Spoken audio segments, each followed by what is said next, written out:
Morning, everybody. Just getting organized here. What are we? February 10th. Instagram working, Facebook, LinkedIn, X, YouTube. Let's pause Ion. There we go. Comments working. I think we're good to go. Are you ready? Are you ready for this? A little sip of coffee to get me moving. Oh, I know what I should do. Let's plug in the damn iPad so that doesn't die on us. All right. I think we are ready. Quick look at the markets. Yeah, let's do it. Welcome, everybody. February 10th, 2025. Sound is good from Facebook. Thank you for that check-in. Ashley, welcome to Mornings with Scott, the best damn business show for medium and small businesses on the planet. Look at when I was writing my notes early this morning. It was like markets are down. Everything's a disaster. And then as I got closer to showtime, I was like, markets are a little flat. And then I looked this morning and markets are up. Just green everywhere. Not a ton. Not well. I don't know. Nasdaq's up. 1.2%. That's not a bad morning for that. But even the TSX is up. The Canadian Stock Exchange. I don't understand that. But of course, the Canadian dollar is down because of tariffs. Trump is going to announce 25% tariffs on steel and aluminum today. We will talk about that a bit more in the show. Gold and silver were way up this morning. Now, why would gold and silver be? Yes, Mom, silver. Why would gold and silver be way up? Inflation. There's an expectation of inflation from tariffs. We may or may not get inflation from tariffs, but that's the expectation. Bitcoin. What was Bitcoin at? Now it's at 97,000, but it was really low again as I was preparing this show and looking over the weekend. $96,000, way down from his highs of 105,000. It's been crushed like Patrick Mahomes last night. Did you see that? What a game! What a crazy game. Defense. I love defense. I've always loved defensive teams in hockey because I'm a Canadian. Do you remember the left? What was that? The left wing lock and the trap game. I've always loved that style of hockey. I'm a defensive sort of person. That's probably why I became an accountant. And well, defense wins championships. That was crazy football game yesterday. And while defense wins deals as well. The hell does that mean, Scott? Defense wins deals. What is defense in your business? It is accounting, internal reports, internal controls, and reporting. Let me try that again. Accounting, internal controls, reporting. That is the defense side of your business. What is the offense side of your business? Marketing, sales, going out and generating revenue. If you do not generate revenue, you will not succeed. You have to sell something at a profit to have profit. Make sense? But what wins the championships? What wins the championships is the defense, keeping things in control, not getting too chaotic, having the accounting and reporting in place. It's a huge part of it. It's something that no one ever wants to talk about. It's not fun. It's not fun to talk about defense. We never talk about that. We only talk about offense. That's what we like to see, the long passes, the scoring.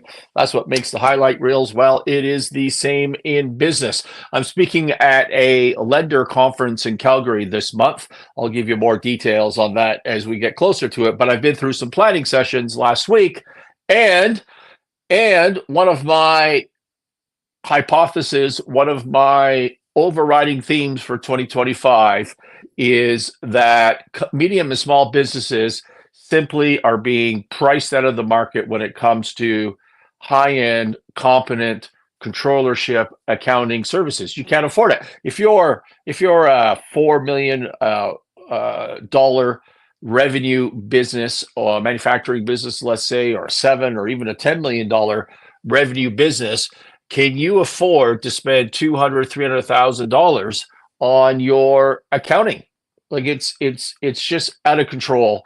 And the first thing that people cut when their businesses are starting to go downhill are those accounting services. It used to be marketing, but now it's accounting, and it just becomes a disaster. And so you become a team with no defense, as we just said. And if you have no defense, you cannot win the championship.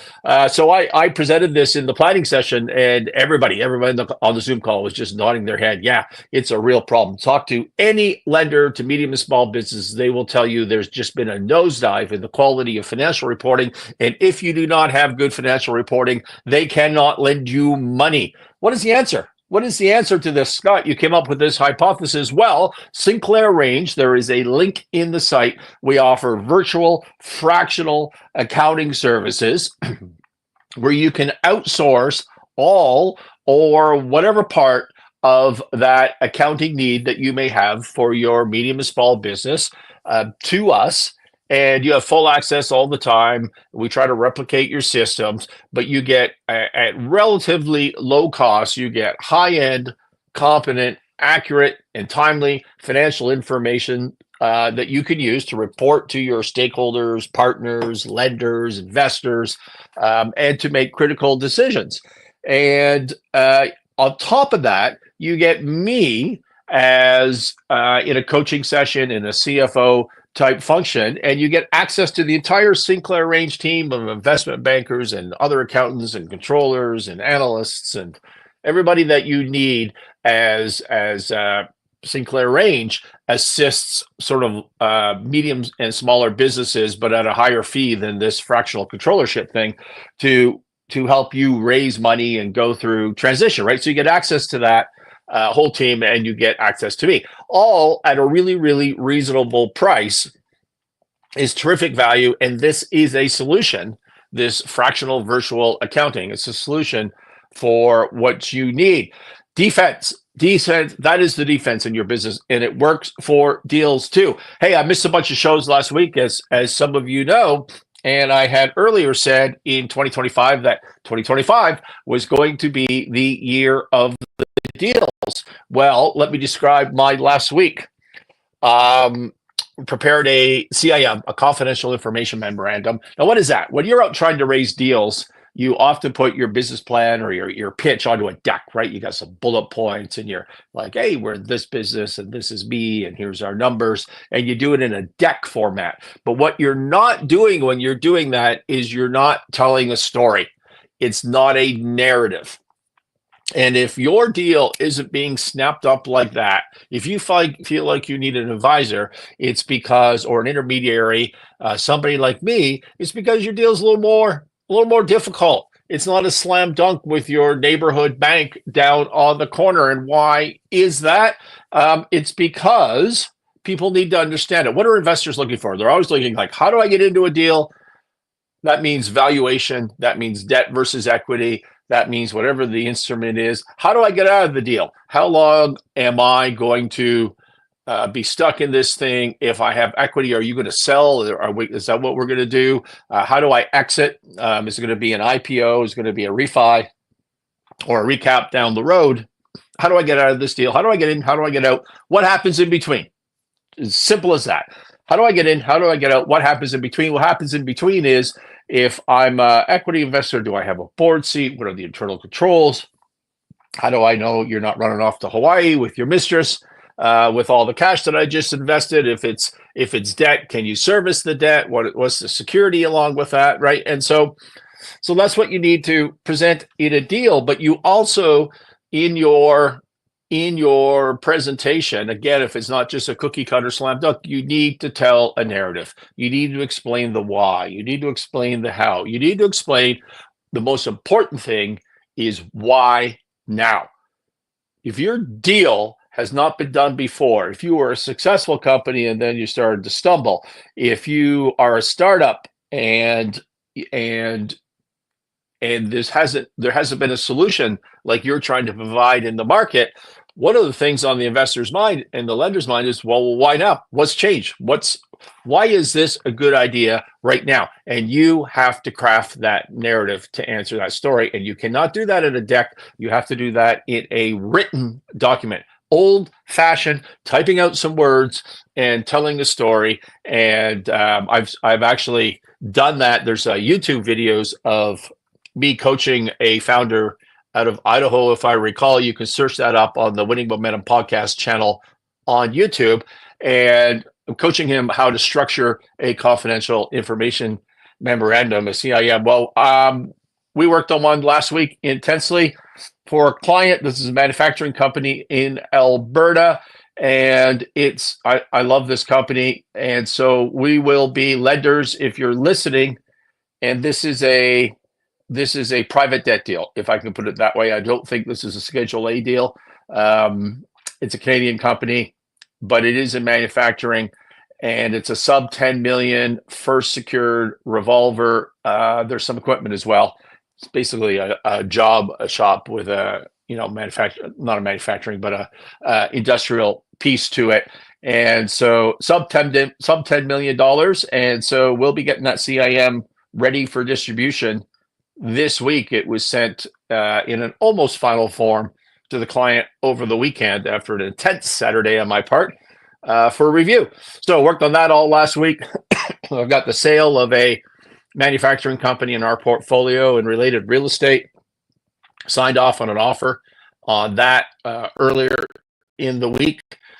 We have another real estate sale going in the GTA of a significant piece of property that I was doing some housekeeping, some defense, getting everything in shape so that we can pass the due diligence. You know, what happens when you're doing a deal, either you're buying or selling or refinancing, is you jump ahead and you say, okay, here's my company and I need this amount of money, let's say. And then the prospective investor says, cool, let's do some due diligence. Here's the checklist of 78 things that I need.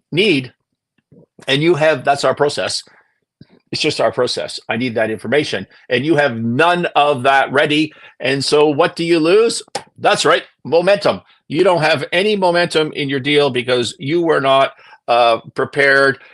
Professor Augusto, thank you for joining us on Instagram. And so anyways, was working on that on this real estate deal. Been looking at buying a building for another industrial property in the Quebec area. So I had a busy week. And on top of all of that busy week and productivity, we revitalized the thescottsinclair.com Shopify site. So the brand, so I have Sinclair Range as a brand, and then I have the Scott Sinclair, which is me, personal brand, which is really geared towards products that are educational, that are helpful to smaller businesses, founders, solopreneurs. It's great. It's great content for mid-market as well, but it's geared for people maybe that aren't into or in a position to afford the $10,000, $20,000, $30,000 a month work fees that come out of the Sinclair Range when you engage that company. And so this is a way for you to get for you to get value to help you raise money and earn more profit. That's the general idea. So we revitalized that page. Ashley, who's listening there on Facebook, worked very hard on that last week and a little bit the week before. So you can go check that out. There is a link in the notes for that. And on there, you're going to find all the paid products. That's why it's a Shopify store. And you can download multiple products right away that are super value for money. Check out that site. We're really proud of the work that we've been doing on that. And on there, you're going to find everything really good prices is at excellent value for money, including the pathway for, I should be able to say that, the Pathway to Profit Academy, which is a 8-module business course, a module being a video that you download with an accompanying workbook. That video is hour to hour and 20 minutes long, somewhere depending on the module. There's 3 modules available right now, and you can buy the whole course, or you can buy the modules one at a time if you think that's all that you need is that particular topic.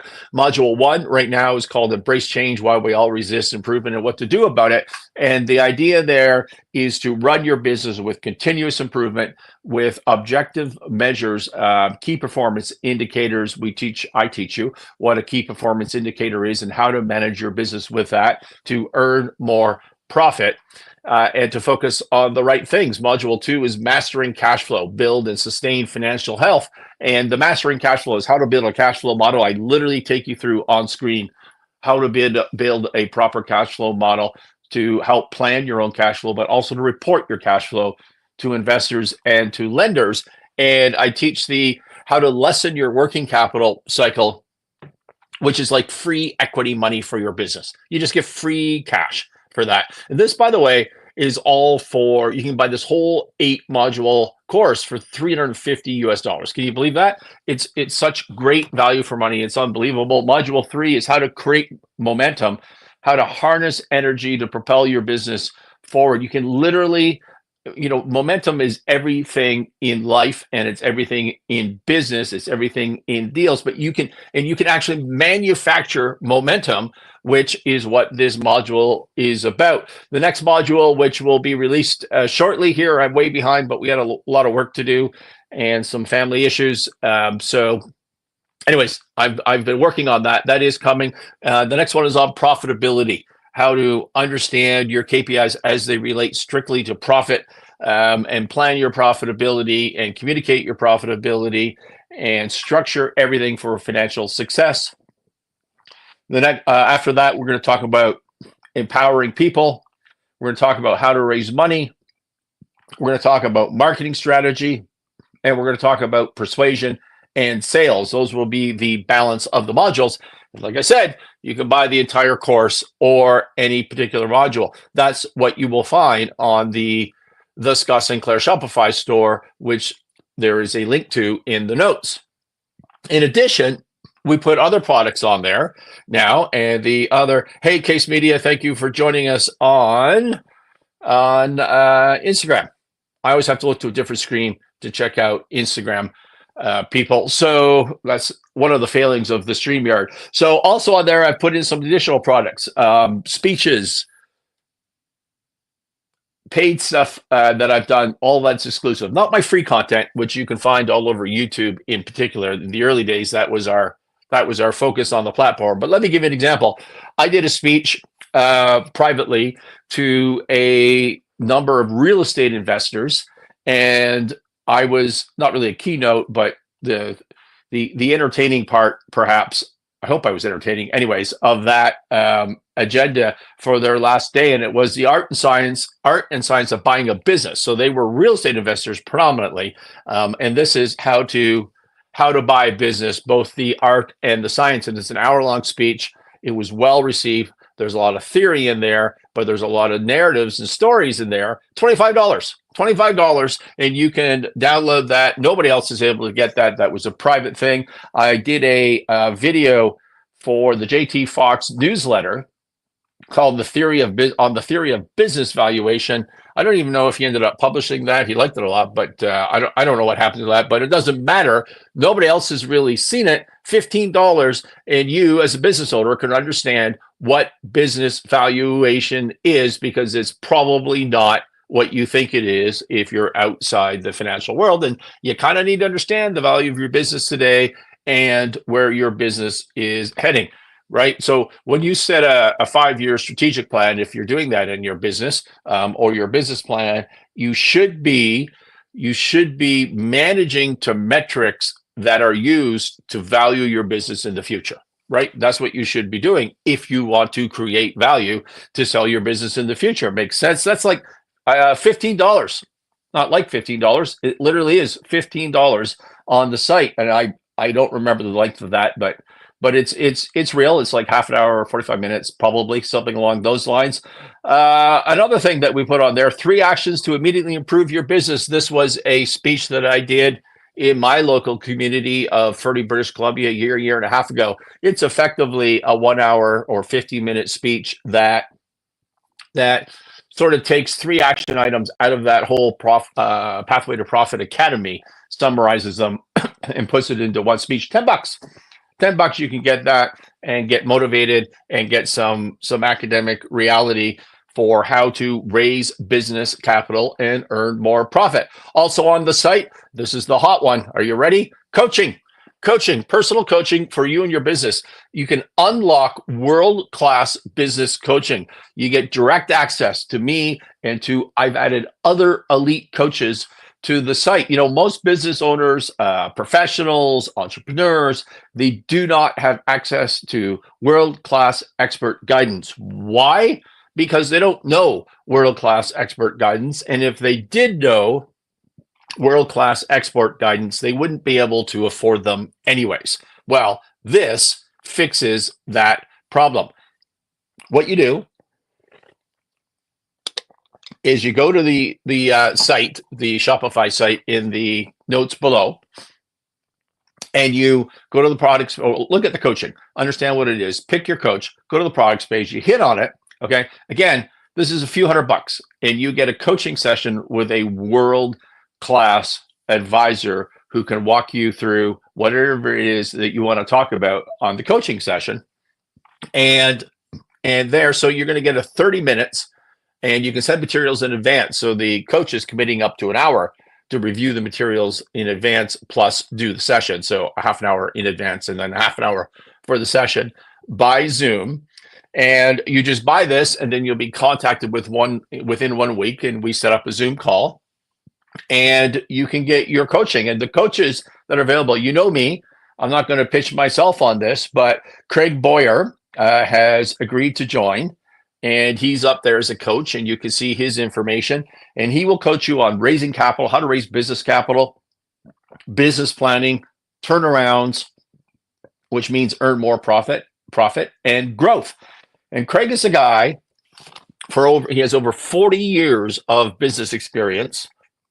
And he's worked with, much like me, hundreds of small and medium-sized business owners. I've watched him do it. Some of this we did side by side, helping those companies raise capital, improve their financial performance, and execute on strategic growth plans. And he's worked with founders too.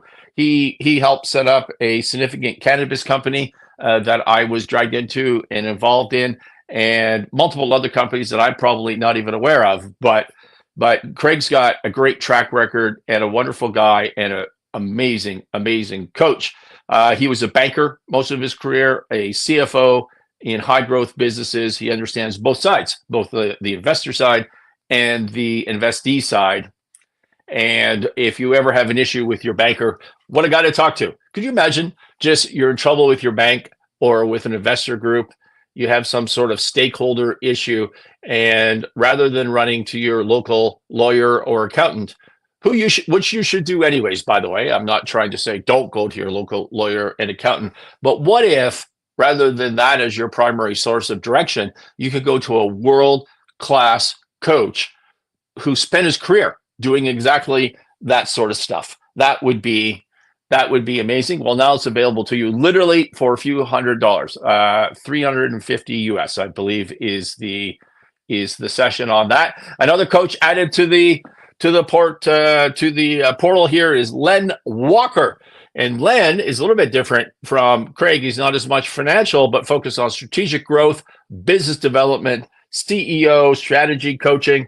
And Len, I've been spending a lot of time with him lately, working on deals, talking about deals. He has 30 years of experience in business development, sales leadership, strategic advisory, and helped many companies across industries, from consumer products and technology, manufacturing, land development.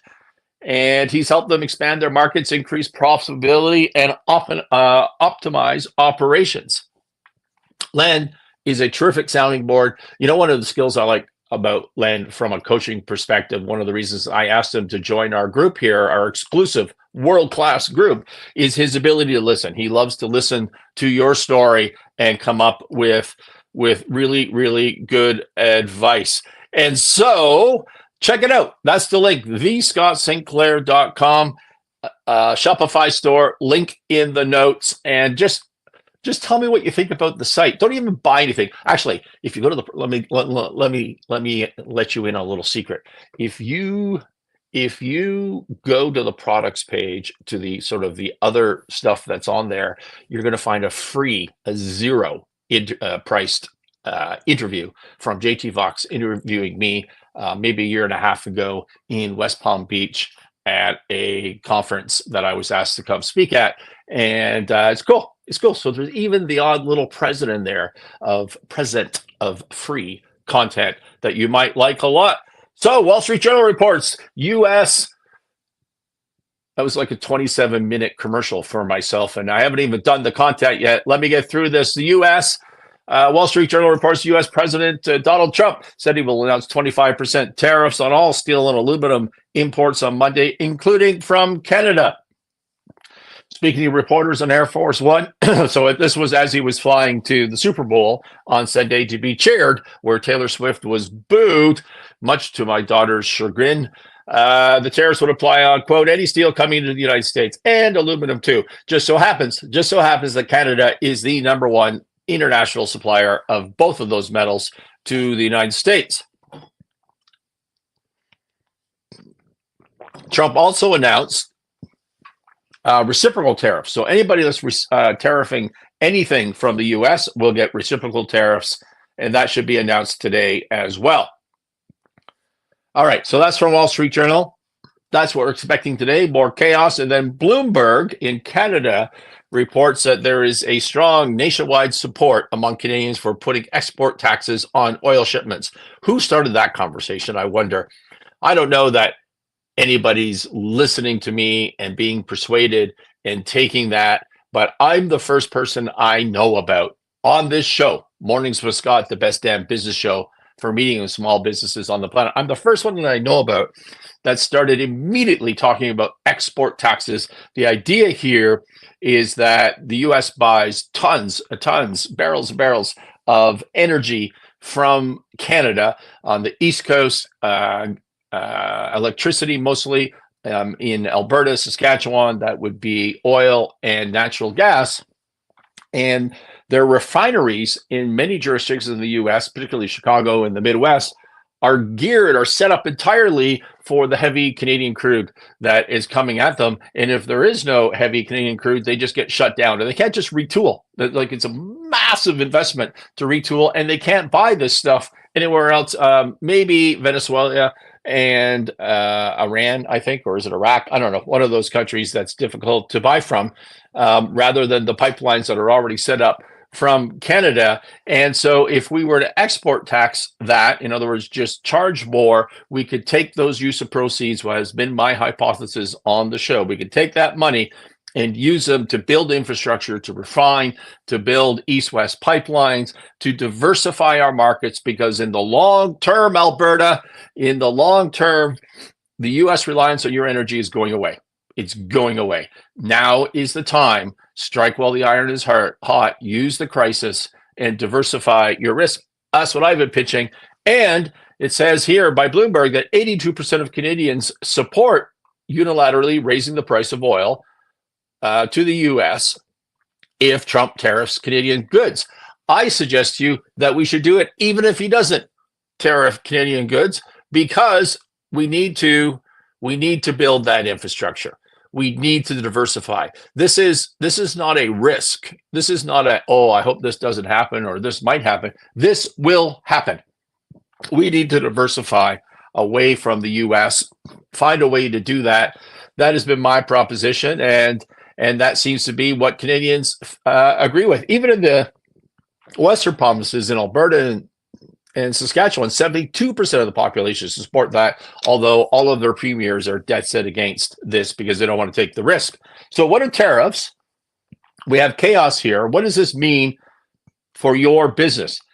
We're threatening each other, U.S. and Canada, with retaliatory tariffs, and we don't know what's coming. We don't know what impact that's going to be. And you may know or think you know what that's going to mean to your business, but you really don't, because there's mitigating factors. Right. In Canada, if you have a business and you're tariffed by the U.S., who's paying that tariff? Don't forget, it's the US consumer that is paying that tariff. So unless you're highly tied to pricing, if you're really, if you have high elasticity, as they say in the economics world, and there's a readily available alternative solution to the US consumer, they're stuck with you and they're going to pay more unless you lower your prices. And you might be able to do that because the Canadian dollar is going to drop. And so there's all sorts of, pressure and mitigating factors going on. You have no idea. Nobody has any idea, no matter what they say, what's going to happen to the demand. But the bottom line is, in the short term, it may not have much of an impact, but in the long term, the theory is that the purchaser in the importing jurisdiction is going to find some other solution, right? That's the whole point of this. So it's chaos. We don't really know what's going on, but what should you do? What should you do running a business? Well, the first thing you should do is stop panicking. The chaos part of this is intentional.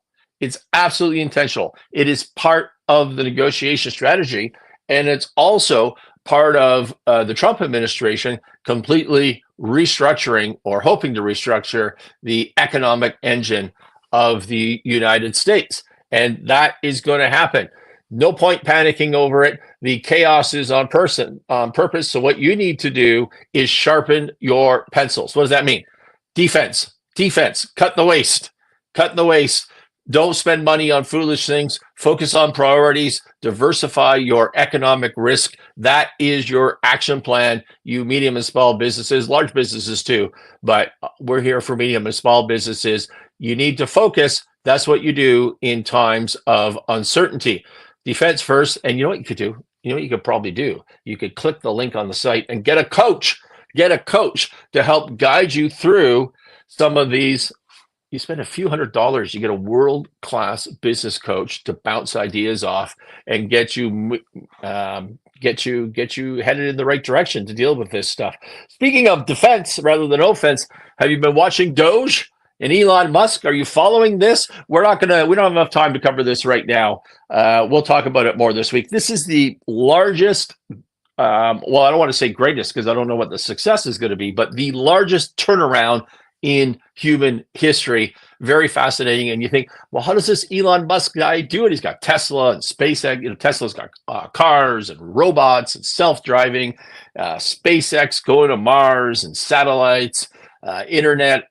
He's got X, the free speech platform, which is also creating AI. And now he's just, hey, in my spare time, I'll do the greatest, largest turnaround in human history with Doge. I don't want to call it greatest because I don't know what the success is going to be. But if I were betting,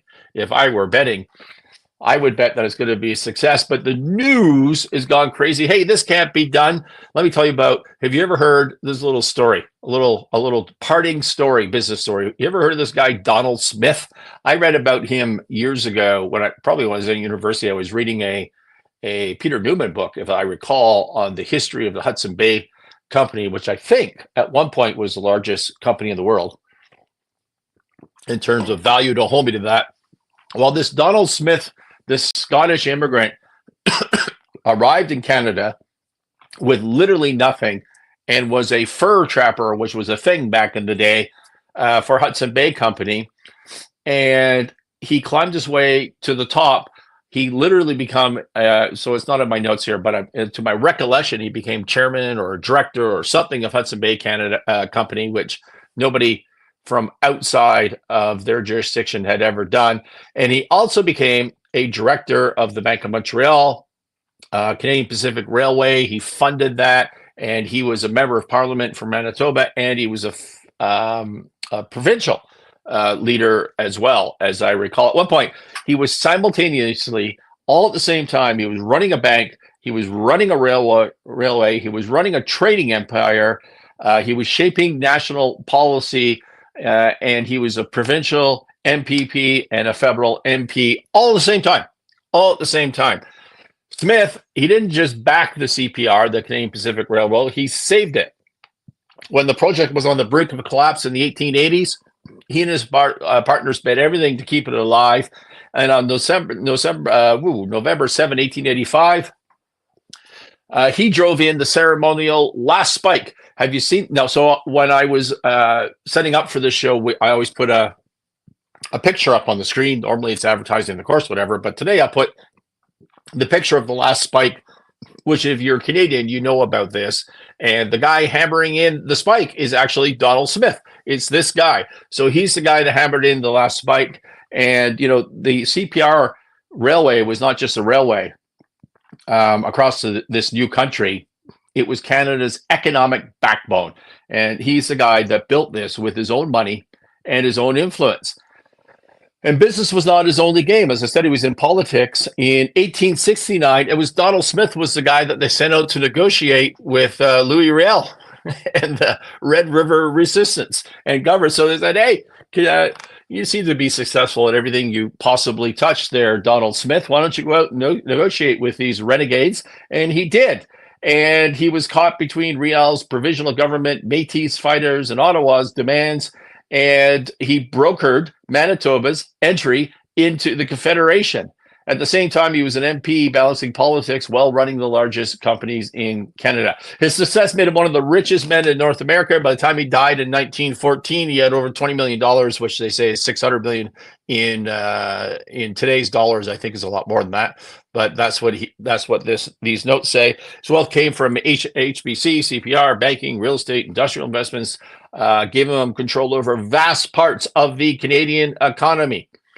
He poured millions and millions into hospitals, universities, especially McGill. I think he was probably the largest and earliest benefactor to McGill University, public institutions. He shaped Canada and its society.